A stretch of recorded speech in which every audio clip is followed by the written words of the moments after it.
Incoming transmission. Hey everybody, this is Ed Pogue with My Figure Universe's Boosting the Signal, and this week my guest is Mike Martin. Hello, Mike. How are you? I'm good. It's nice to meet you. We've been chatting back and forth, and Well, I appreciate you sharing my stuff, and so oh it's yeah, good and to I'm meet I'm a you. big fan of your art. I have to say, the first time you ever were drawn into my attention, as it were, was a picture you had done, a Star Trek picture of Khan, and you had Oh, posted it, oh, and I was like, oh well, this has my attention. And then I had seen some of your ships, and this was even before I knew what you were doing as your day job at the time. yeah, And since you've sent me some pictures recently, I've come to realize that I have a lot of your stuff behind me. So, uh, yeah, but yeah. but would you like to tell the audience, people that may not know who you are, what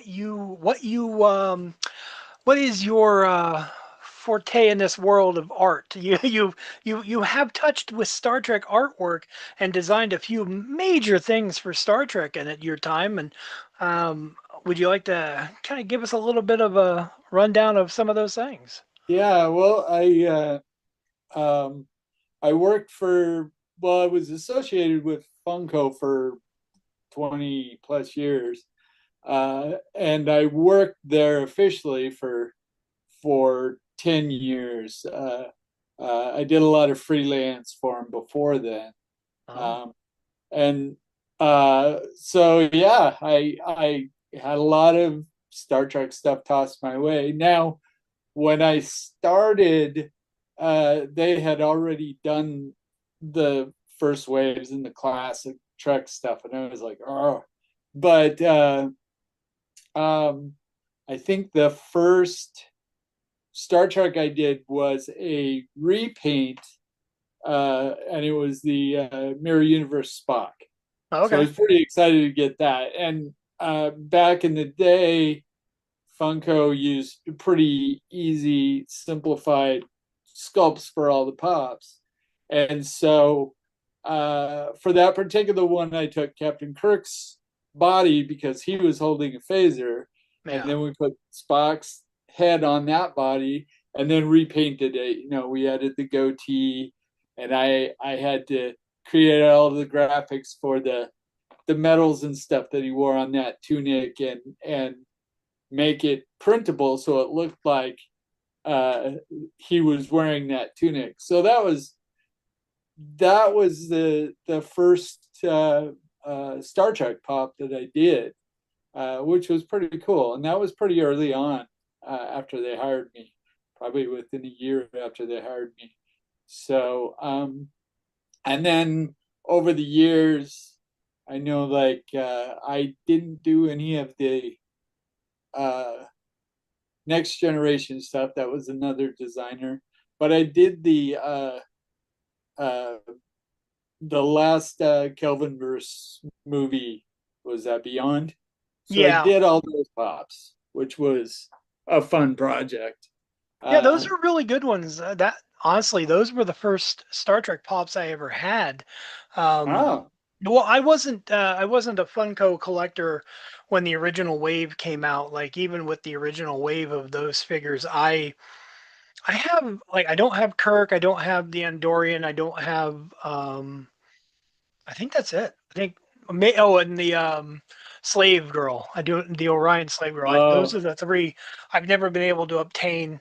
But like I like friends would find them on shelves and say, "Hey, do you need this one?" Yes, I do. It's like um, and thankfully, as Funko has gone further down the toilet, prices yeah, are going yeah, down. So it's like, thanks for yeah. failing, guys.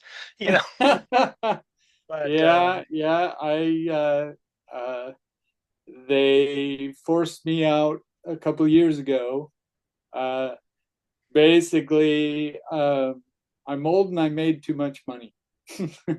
It's a real thing, and which was sad, but it was also the way the company's been going.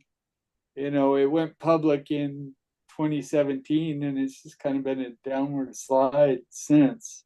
I still Yeah. have good friends that work there, and I always wish them well. And I don't wish Funko to fail because No, it was an amazing place to work.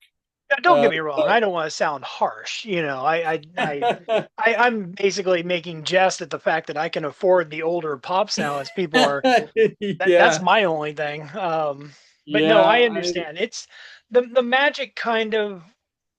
I don't want to say died, but like I don't know anybody there. I mean, there was one point in time when you couldn't throw a stick where it wouldn't be someone whose name I didn't know or we conversed with, and yeah, even to the fact that when my wife had gotten really sick in 2019 and was in a hospital, and we got a care package from Mariotti and the Funcast crew, and that oh I wow, mean great. that was surprising, you know, and um, I so like I won't I'll never I'll never disrespect anyone, you know, that was associated with the company. Well, But I'm sorry. I will say that, when I started working at Funko, well, here's a little history on me and Funko. Uh, Back in the 90s, I worked at a t-shirt company called Seabell Sportswear. Okay. And at Seabell Sportswear also worked Mike Becker. So fanatics would know these names: Mike Becker, Sean Wilkinson, and Rob Schwartz. And they started Funko while we were all still working at Seabell Sportswear. And the first thing was the big boy head bobber, which I think I have one on my shelf here somewhere. Uh, but that was the first item, and I remember seeing Sean and Rob working on that, and that company. T-shirts were a big thing in the 90s, and but all those companies ceased to exist at the end of the decade. It just, it ran its course, and so that company went out of business, and we all lost our jobs. But Mike Becker was going forward with Funko, and so when I got laid off, I reached out to him because he needed artists. Sean and Rob were just working as freelancers. So for several years, in the first years of Funko, I did a lot of freelance for Funko. So I did a lot of packaging designs, and um, you know what? I can show you right here. All right. This I actually got to do this. Oh, You okay. guys can see it. This was my first Funko product, and it's a Dick Tracy Wacky Wobbler head bobber. So I did that as a freelancer. Geez, what year was that? 19 or 2002 or something like that? Yeah, it Wow. was quite a while ago. So that was my first Funko thing, and I did that as a freelancer pretty early on. Um, and after Mariotti bought it, and I always stayed in touch with those guys because they were great friends of mine. After Mariotti bought it and they introduced Pops, which Sean and Rob basically created Pops, Okay. and things just started taking off. And Sean just started hiring all artists he knew. So all my friends started working at Funko, and I had a pretty good job, but I had been there for quite a while, and I was pretty bored, and I was doing graphic art and stuff. Um, and so the unique thing about how I got hired full time at Funko, I emailed Sean Wilkinson on a Thursday and said, "Hey, I love what you guys are doing. I really want to come work with you." And we've been friends for years. And on Friday, one of my other friends who worked there, he was the head of packaging, and Damon called me and said, "Do you want to do some packaging for us?" And I said, sure, what do you need? He goes, well, we're doing the first pop ride, which was a 66 Batmobile. Ooh. And I'm like, yeah, because I love drawing cars. And they were all over there. It's like, oh, we got to do the art for the packaging. Who wants to do it? No one wanted to do it. And they're like, let's get Mikey. And Yeah, you can't so, go. They're gonna start uh, with 66. Adam West was the best Batman. oh yeah, and so that was my first. It was still done as a freelancer, but and I hadn't done work for him for quite a few years. Um, so I worked all weekend and I got it done. They sent me photos of the prototype and said, this is the angle we want it on. And then we'll just put the 66 Batman in it. So create the file so we can slide the figure in there. So I worked all weekend on it. And on Sunday night, I emailed it to Damon and I went to work on Monday and I was kind of going, all right, what's going on here? What's going on? So I called Damon at lunchtime and I said, did you get the file? He goes, oh, yeah, it's great. We love it. Send us an invoice and all that. And I'm like, because I thought, okay, here's a test for Mike. Yeah. And I go, so did Sean see it? And he's like, oh, yeah, Sean, Brian Nail loved it. And I'm like, okay. So I called Sean. I go, Sean, did you get my email on Thursday? And he's like, oh, let me see. The Batmobile had nothing to do with the email. Sean hadn't seen my email yet. Wow. So he looked at it and he goes, oh yeah, let's get together tomorrow night and talk. And we talked and he goes, when can you start? Well, So that's 2 weeks great. later, I was working at Funko.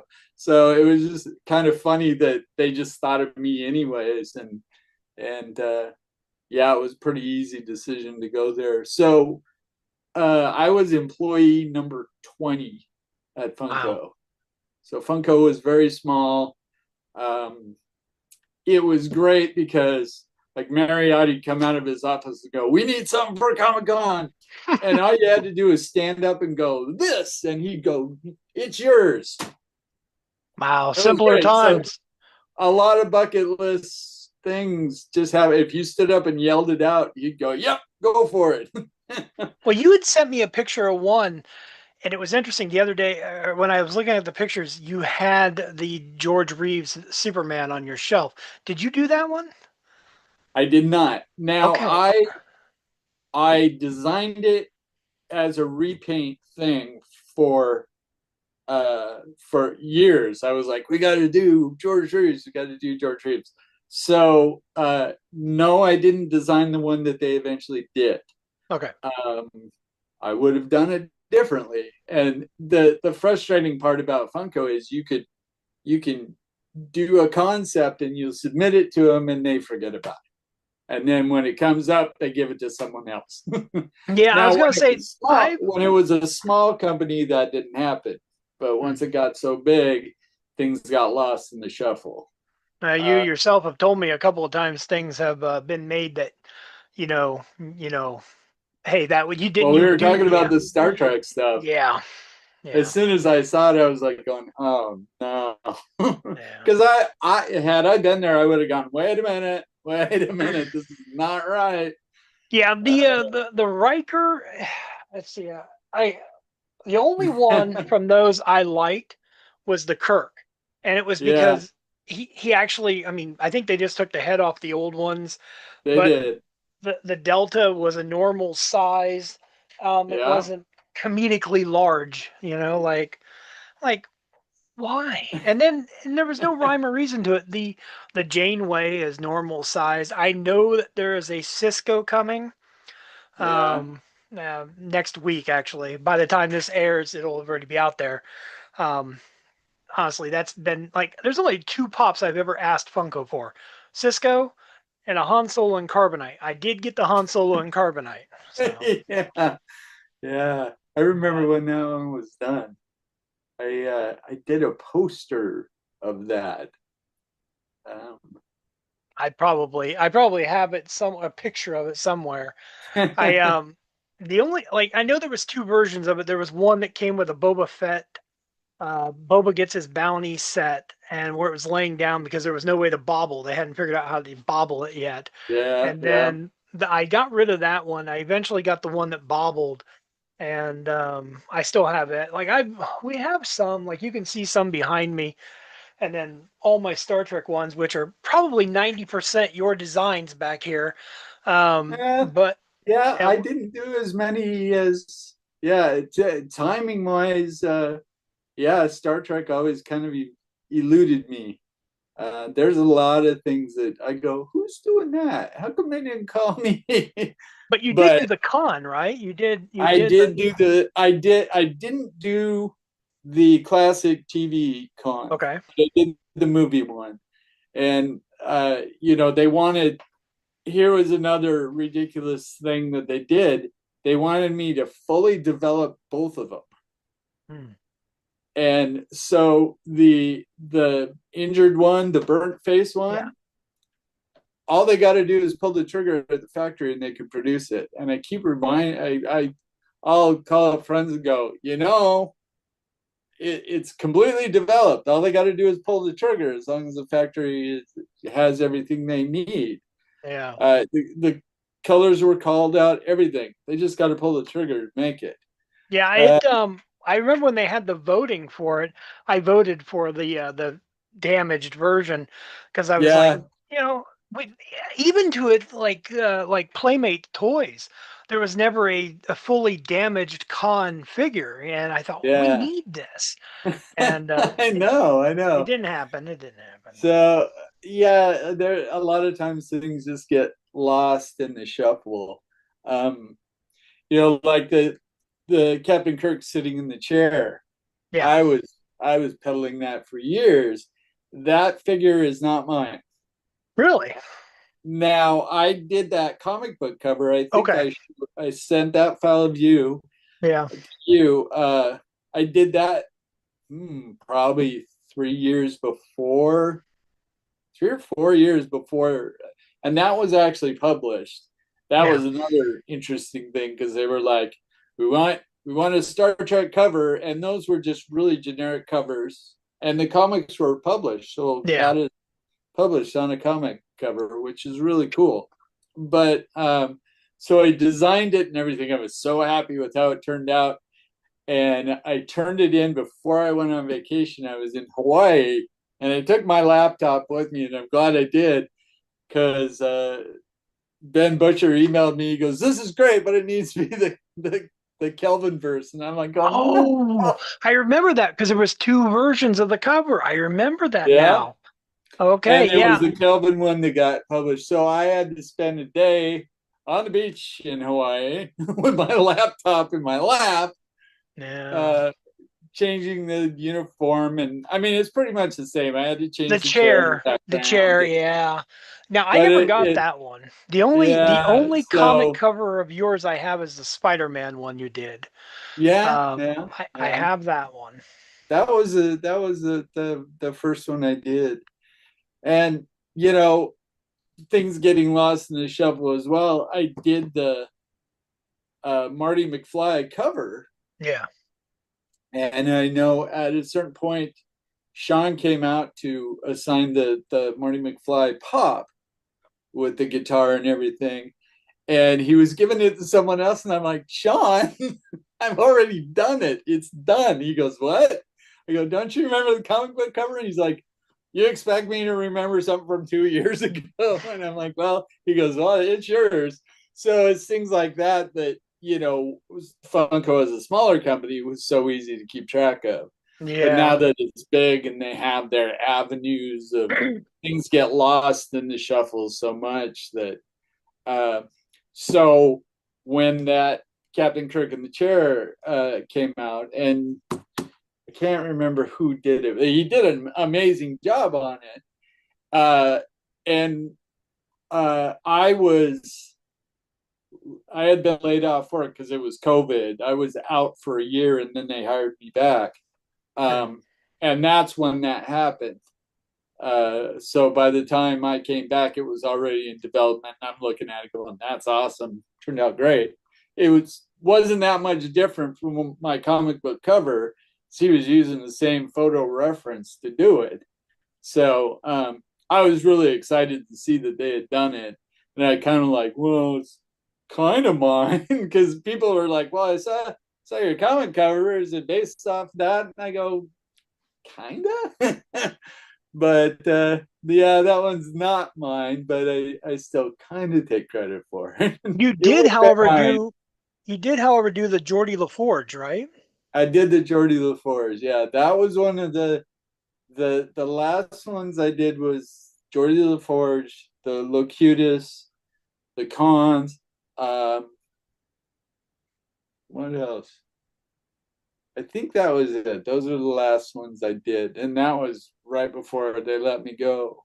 Hmm. So, so yeah, those were fun.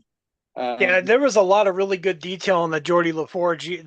The fact that you had the mindset to make it the actual chair from season one and not, the chair from later in the show. well, and that was the whole thing. They wanted that particular episode. Yeah. Uh, I don't know if it was Paramount that requested it or what. So they wanted it because if you notice, he's got the red tunic on Yeah. too. Oh yeah. Yeah, So it's an interesting choice. yeah, it was an interesting choice. I thought, oh, okay, but still, that's pretty iconic. So Yeah.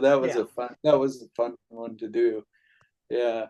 Um, Now, outside of designing for Funko and stuff, you have an immense amount of wonderful art that you have done yourself, such as, like I said, the aforementioned con picture that I had seen, which these are things I will have on the screen for everybody to see. But then also you have some really wonderful ships that you've done. But I yeah. do have a question about ships. You had sent me in your pictures some like the models and your accessories for cosplay. Is this things that you have designed yourself? Yeah, yeah, Wow. yeah, a lot of it. Yeah, the well, if you can see it, I brought it in. Yeah. I love this model. It's huge, and so the Enterprise drawings that I do, I use this as reference because this is based off of the 11-foot model, Yeah. and this thing is 3 feet long. It's huge.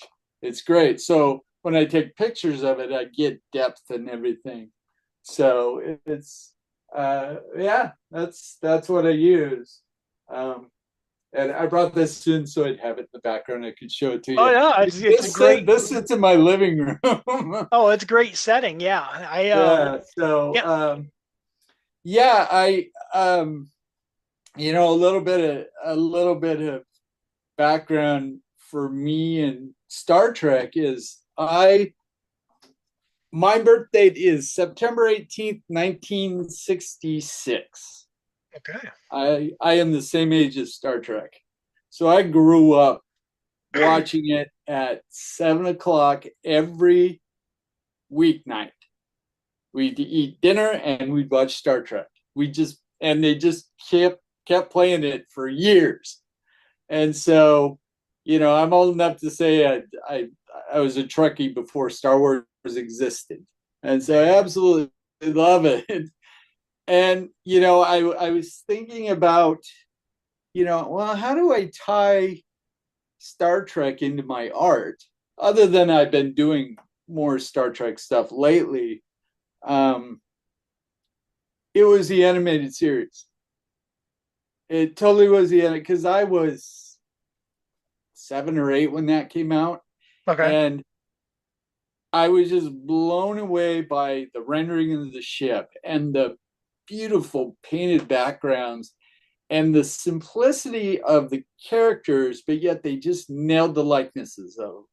And I was like, how'd they do that? I want to know how to do that. And I didn't really realize it till, I was thinking about what our conversation would be. And I didn't really realize that I think that was probably what started me on my path to being an artist.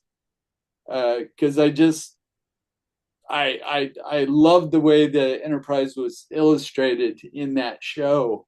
It was so, the animation wasn't good, but it's beautifully drawn. Yeah. And the writing in that show was really good.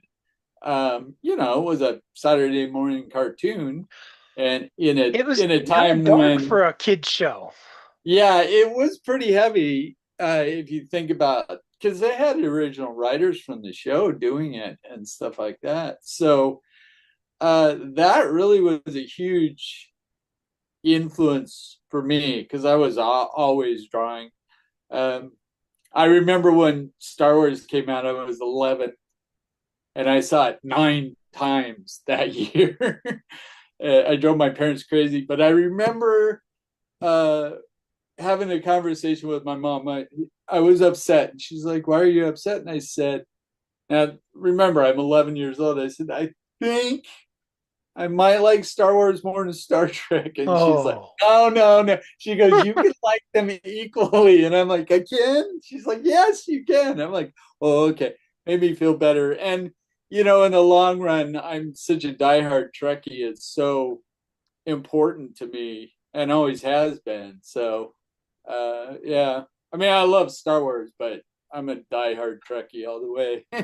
I completely understand. I'm the same way. I mean, I have an affinity for Star Wars. I was born in '77, so I literally grew up with, through the early '80s of Star Wars mania. I had a Star Wars birthday party in '83, but uh, but uh, but Star Trek has always been my thing. It's like, and unfortunately, I don't know if you have people in your life like this, but I do, where people are like, "Hey, I got you a brand new Darth Vader, no, but you like the Star Trek." Yep, thank you. It's like, yeah, Uh, but uh, and that no, my happens, and friends know me way better than that. Yeah, it's usually that's the people funny. that aren't really paying attention. There is a Right. book I want to tell you about, and I'm going to send you a link later on. There is a really good book I think you would enjoy. I don't know. Do you follow Geek Filter? He is a. I don't know his real name Yeah, I don't. offhand, but he put out a book a few years ago, and it's all about the animated series, Oh, and yeah. it is the most comprehensive book you're gonna find about the animated series. Oh, yeah. I'd And love to check that out. I'll make sure that you get the link. Trust me, because I think this is something that you're gonna really dig. Um, but yeah. Anyways, now another thing, since you had mentioned that you do your accessories like your phasers and stuff like that, which I will be showing everyone, you have some amazing cosplays. And I mean, just off the charts. People need to know about like your mixing of Cylons and Mandalorians and even the Rocketeer are off Oh, the damn yeah. chart. And Yeah. like, what is your process? Like, how do you do this? Like, is it tooling? Is it You um, know, I I love building things out of things. Back in the 90s, with Sean Wilkinson, our director at Funko, we and a bunch of other friends, we made a backyard sci-fi movie. It's called Clone Raiders. It's on YouTube. You'll watch it and go, "I have no idea what I just watched," but it's really well done. And we did basically when Sean asked me, "Do you want to help us work on this?" I go, "As long as I get to make a spaceship." And he's like, "Yep, it's yours." And so it was all about we went to thrift stores, we did dumpster dives, we had just junk in boxes on shelves, and we pull them and glue them together. A lot of the way Star Wars was done, yeah. and I just loved doing that. And so, um, you know, when I was a kid, my dad, uh, I was so wanted a phaser that was right because there was nothing like that in the 70s. And I think my parents bought me the AMT Explorer set, which is the little tiny phaser. It's actually, I have that on my shelf here, but you know, it was inaccurate. I go, that's not right. And I was one of those little kids, and my dad was very much an artist himself. He did amazing wall wood carvings and things like that. And our Pinewood derbies looked so awesome, and they always won. Me and my brother, and so I asked him if he'd make me a phaser, and he goes, "Well, if I got time, I will." And on my 10th birthday, he surprised me with it, and I actually grabbed it. It's right here. This is made out of wood. That's amazing. And yeah, so I get my artistic talent from my dad. And here's the really cool thing: there's a nail with a spring in it. Holy crap. That Yeah. is an attention to detail. Wow. Yeah, and he did. I think there was a pretty accurate drawing of it in a Starlog Weapons magazine that I had, and he grabbed it and he did this in secret. After I go dead, and he goes, "Well, we'll see. Maybe I can get it." And he gave that to me for my 10th birthday. Now I had to sand it and paint it. Yeah. He goes, "Now it's up to you to finish it." So and I've thought about repainting it, and I'm like, no, this is it's perfect the way it is. That's So great. my dad made things like that for me. So the bug of making like a Cylon armor and something like that. The cage. Pike's phaser. Yeah, and so that was another thing. You couldn't get this. Both of these are from the 70s. That's amazing. My dad, this is PVC pipe, and he carved the handle and figured out how to stick it in there. And but again, he handed it to me and go, "You got to sand and paint it." Well, that's great. I mean, that's wonderful. You went halfway, and Yeah, I love but that. so you know, I think a lot of my cosplay and stuff like that, it came from my dad. I belong to a group called Costume Characters for Causes, and we do cosplay for charity and stuff like that. Like we're going to be at Emerald City Comic Con in March, um, so that's always fun. So you know, that when you're hanging out with other people that are cosplayers, it's a lot of fun. My friend Matt has he's the most amazing Keaton Batman. How do I look? It's just so much fun to hang out with him because it's like, yeah, I'm with Batman. He's Batman in Seattle on Instagram. So if anybody wants to check that out, We'll put that right down there. yeah. But yeah, the costumes I want to make, like growing up, I always wanted to be a stormtrooper. I always wanted, I wanted a helmet and all that. And as Are you time too short? on, Are you too short to be a stormtrooper? no, nothing like that. But what I realized is going to conventions and stuff, that everybody's a stormtrooper. Now you can just 3D output it, blah blah blah blah blah, and to be part of the 501st, they're very Rigorous. organizational, and yeah, and you got to get your armor approved, and the Mandalorians aren't as picky that way, but and so I just thought, well, what else would be cool? I mean, it was a Cylon. And when COVID hit, I'm like, I got nothing else to do. I'm going to build this out of foam. And Wow. I spent 2 months building that armor because I was unemployed. I was on furlough at the time. So I was hoping to go back to work. And I was like, I'm stuck in my house. No one's going because everybody's afraid of dying. So I'm going to build this armor. And the Mandalorian Cylon mashup came about because the helmet was the most complicated thing on that armor to build, and so I put together a helmet really quick to see how's this going to work.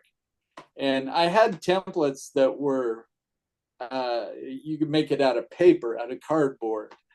But with foam, I was using 8 millimeter foam, so the way the pieces fit together, I had to think about that eighth of an inch, or 8 millimeters. And so I just put this helmet together fast, knowing I was going to build another one later. And that, while I was building the Cylon armor, at a certain point, I was waiting for paint to be delivered. And so I was just kind of at a standstill, and I'm bored, I'm not working.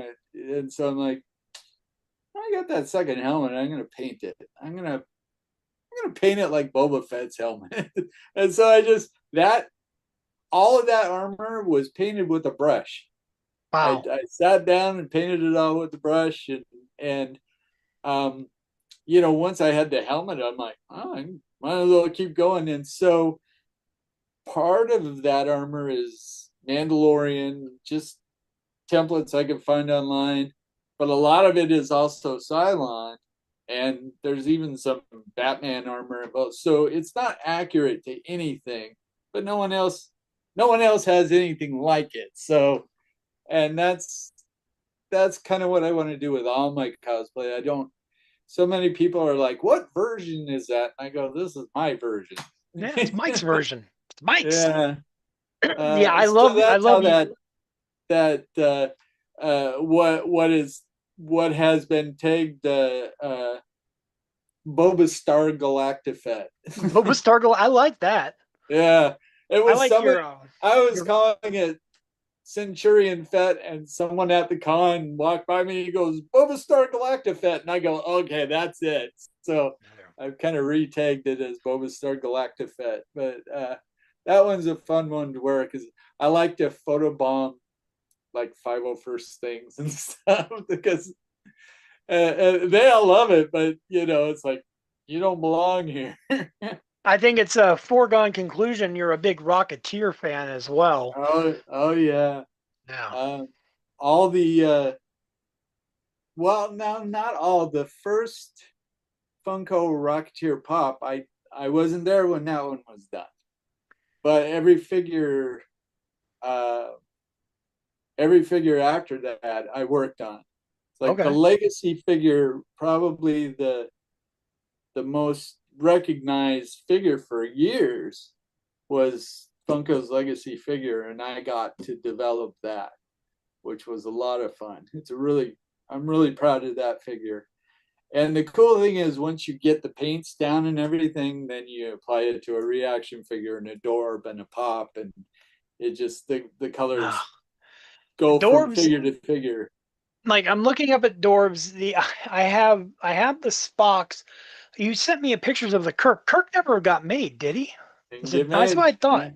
I I was know. I was confused. like, what? Yeah, I Yeah. now I have yeah, I see I have Spock and I have the transporting Spock Dorbs, but someone recently posted a picture of the Mirror Universe Dorbs Yeah, I Spock. did that. And I did I, that one as well. I've never seen that one in the wild. And it was like I didn't even Now, know it existed.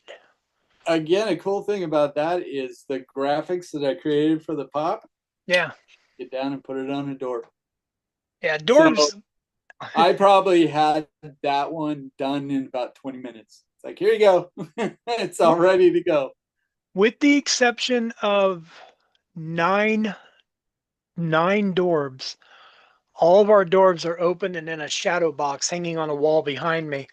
Oh, very Um, cool. we took them all. Like we didn't have a lot. Like we've got Batman, Batgirl, Loki, Superman, Bizarro. I had to have the Thundercats because I wanted Snarf. I always wanted to Snarf pop, and I didn't get it. So when I saw the Snarf Dorbs, I was like, I gotta have Snarf. Yeah. Certain things like that. I was like, there's no reason to have them in box. I mean, let them breathe. Let them breathe. No, I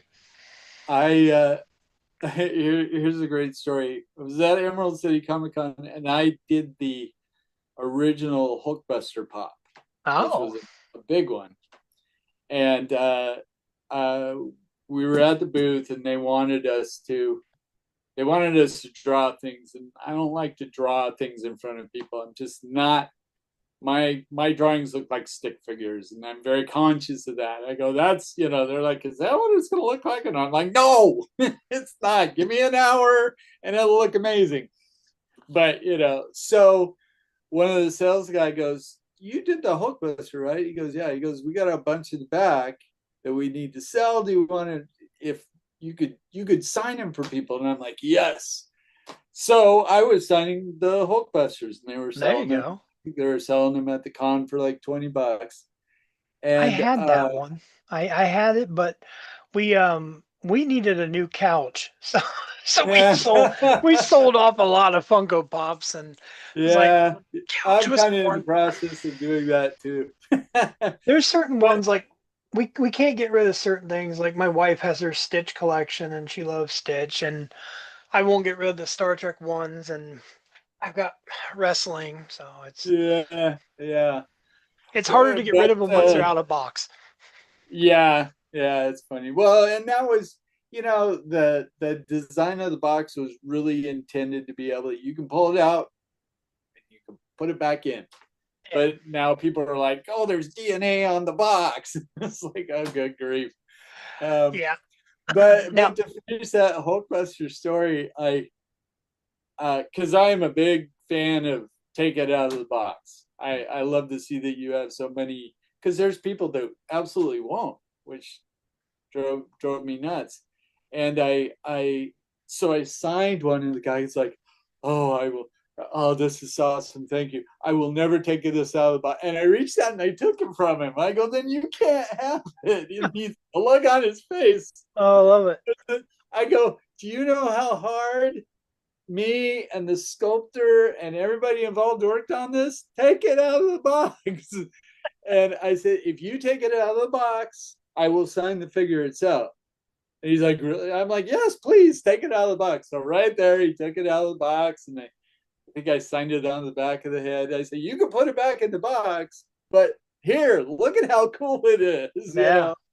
Uh, but the look on his face, and there were people in line that were shocked, and other people would go, "Take it out of the box, take it out." People in line. So it was a very funny thing. And Sean Wilkins, and my boss, was right next to me. He goes, "What are you doing, Mike?" I go, "Well, you want him to take it out too, don't you?" He goes, "Well, yeah." Well, that So, was I don't I mean obviously you worked at Funko, so you knew Mark Robin, I assume, right? oh yeah, yeah. Okay. So like when Mark ended up working for QMX for a while, then they started putting on their boxes, it meant to be taken out of the box was being printed on everything, and I was always like, yeah, that's Mark. That like, but I always got a kick out of those. And then of course that was why I started buying Dorbs.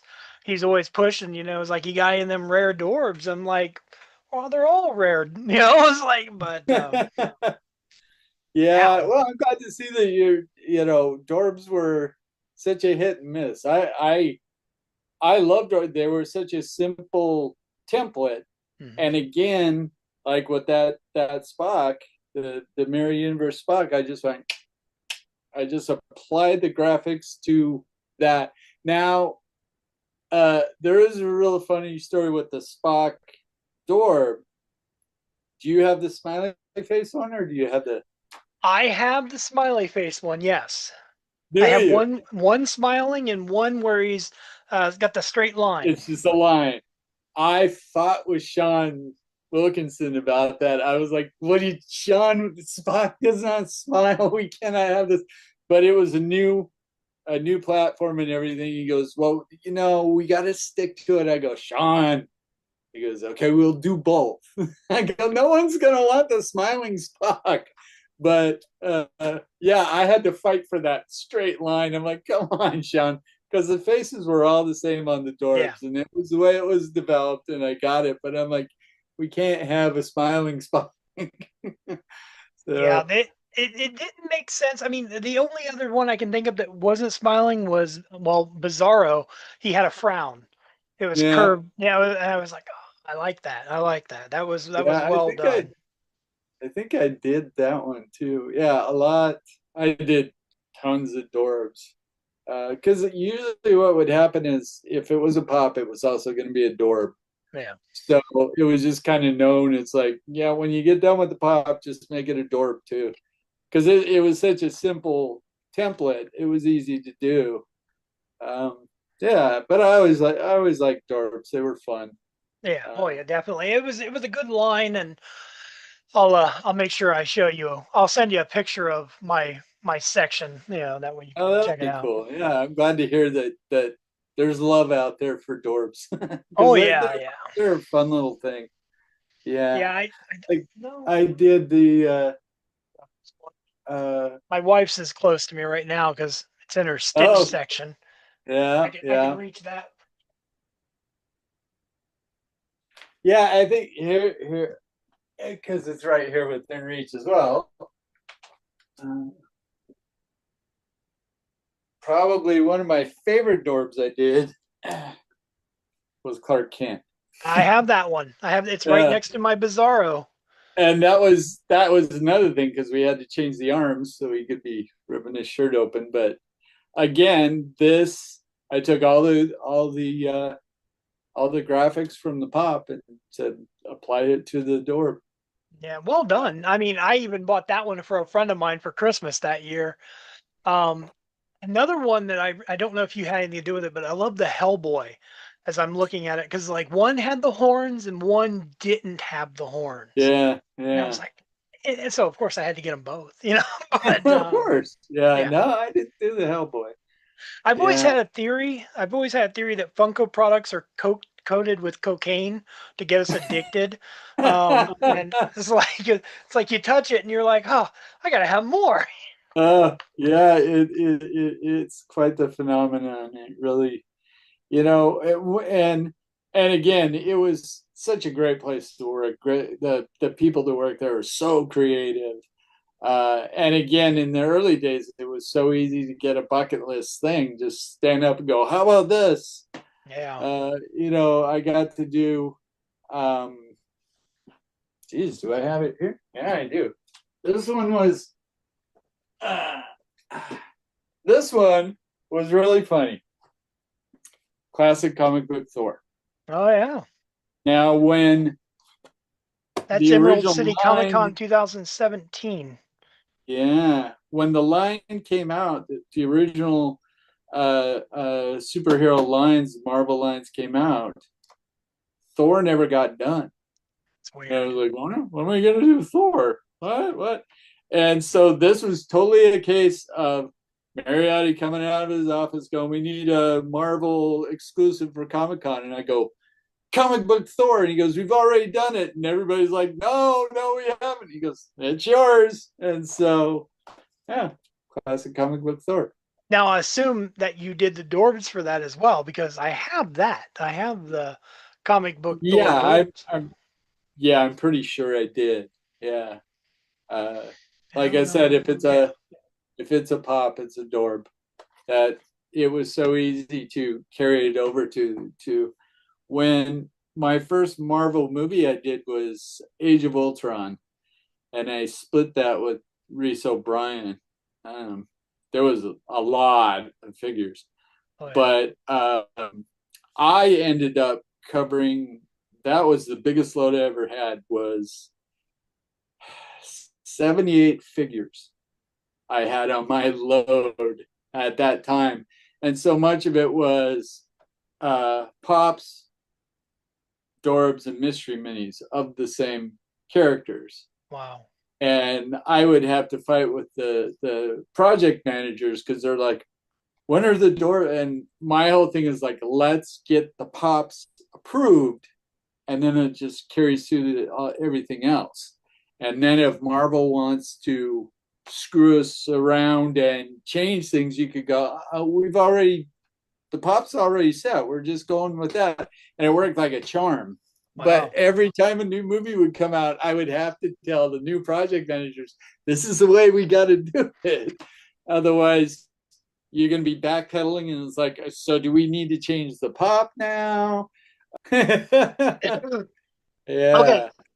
The biggest thing, so We should probably wrap up anyways. It's been over an hour. But Mike, I want to give everybody a chance to tell you where to follow you.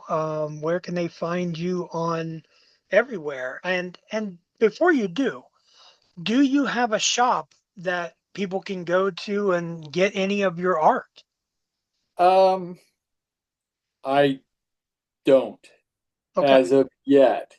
I uh, I'm working on a lot of car illustrations. If you look uh, at my site, well, Well, probably I've seen them.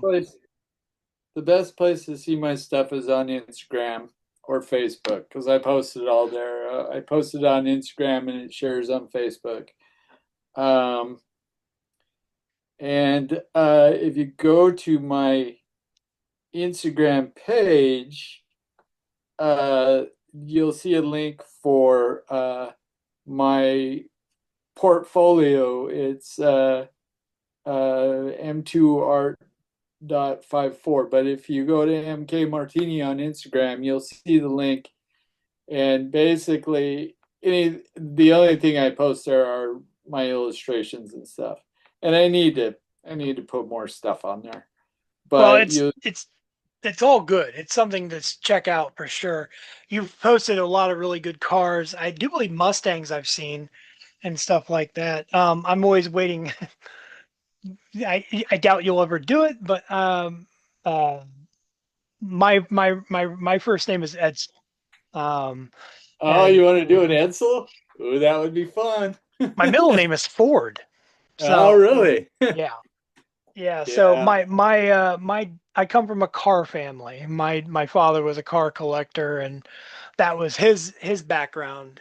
Classic car parts and cars and so on and so forth. And my mom, she has more car knowledge, like whereas I have Star Trek knowledge, she has car knowledge.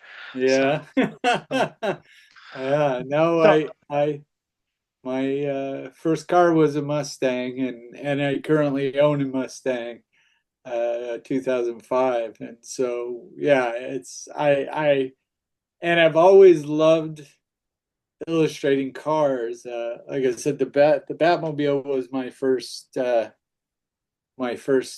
Funko. Uh, well, I get now it's still freelance, but still, it yeah. was and so I just right now what I want to do is do car shows, So like set up a table at a car show because I've done commissions, like you said. Oh, an Edsel, that would be great, and that would be a fun one to do.